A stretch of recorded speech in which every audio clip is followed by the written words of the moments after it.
In February 1959, in the Ural Mountains of Russia, 9 experienced hikers set up a tent on the snow. It's night. The temperature drops below -30 degrees. The wind is strong.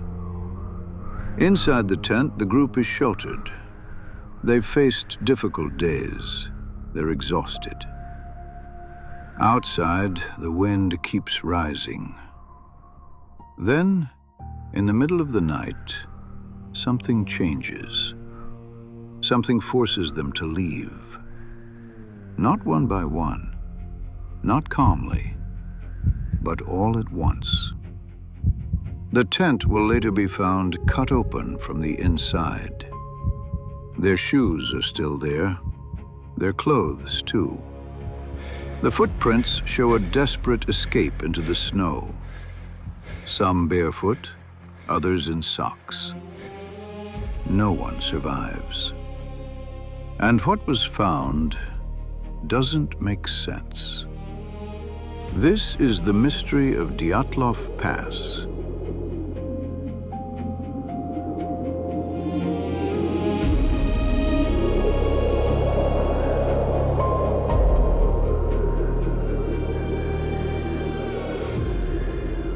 But to understand what really happened, we need to go back. At the end of January 1959, a group of students from the Ural Polytechnic Institute sets out on an expedition. There are 9 of them, young, trained. They are not inexperienced. They have already completed challenging expeditions. Their leader is Igor Dyatlov, 23 years old, precise, organized. Each member has a role. During the journey, they write in their journals. They describe the days, the difficulties, but also lighter moments. They laugh about the cold. They joke with each other. In one of the final entries, one of them writes, "We're doing well. It's cold, but that's normal." They take photographs, smiling faces, ordinary moments. No sign of fear. And yet, those images would become some of the last traces of their lives. Their goal is to reach Mount Ortorten, a long and demanding route, but within their abilities. The first days pass without problems. They cross forests, frozen rivers, vast snowfields. Then the weather worsens. The wind intensifies. Visibility drops. On January 28th, one of the members falls ill. He decides to turn back. A cautious decision. He will be the only one to survive. The other 9 continue. The following days become harder. The snow is deep. The wind is constant. They move slowly. On February 1st, the group partially loses its orientation. They find themselves on an exposed slope. Not an ideal place to stop. The forest is not far away. It would offer shelter. But they decide to stay. They set up the tent on the mountainside, a decision that is still debated today. That is their final night. We don't know what happens inside the tent. There are no witnesses, no survivors. We can only observe the traces they left behind. At some point, the tent is cut open from the inside. Not opened, cut. As if leaving was urgent, immediate, unavoidable. The group steps outside, into the freezing cold, into the darkness. And from that moment, they never return inside. The footprints show them moving away. At first, together, then they separate. Two of them reach the edge of the forest. They start a fire, trying to survive. Above them, branches on a tree are found broken, as if someone had climbed up to see, to understand, to find direction. Others are found between the forest and the tent. They collapse along the way, as if they were trying to return, but they don't make it. The cold is too strong. The first analyses point to hypothermia, but the story doesn't end there. During the investigation, other details emerge. Small elements, but hard to ignore.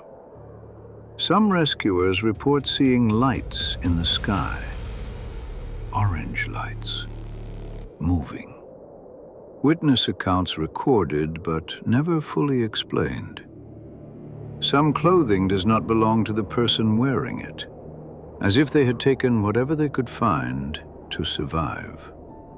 Signs of a struggle against the cold, against time. Extreme conditions alter everything: the bodies, the evidence, perception, and make every reconstruction uncertain. Years later, new investigations attempt to find answers. Simulations, modern analysis. Some suggest an avalanche, but then why cut the tent from the inside? Others speak of acoustic phenomena, waves capable of triggering panic. But then, why split up? Months later, as the snow melts, the last 4 bodies are found in a deeper area of the forest. Their condition is different. Severe fractures, broken ribs, a fractured skull. Serious internal injuries, but without clear external wounds, as if they had been struck by an immense force. One of the victims is missing a tongue. Some soft tissues are gone. Details that, according to some analyses, may be explained by the environment. But they do not remove the doubt. Traces of radiation are found on some clothing.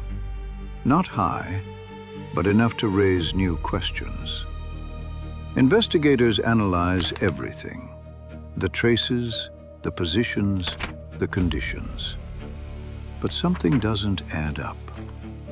Every explanation leaves unanswered elements. The case is officially closed with a final statement: an unknown and compelling force. Over the years, theories multiply: an avalanche, natural phenomena, human error, or a combination of factors. But none of them explain everything.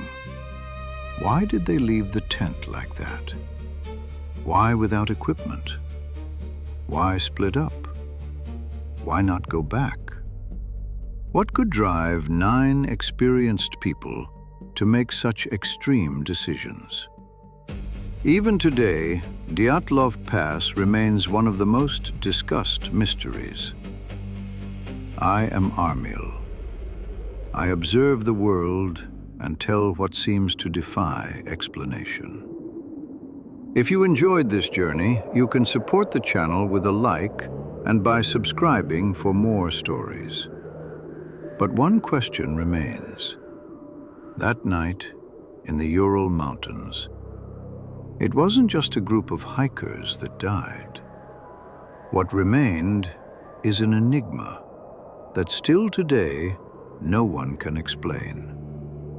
And maybe we will never know what truly forced them to leave that tent.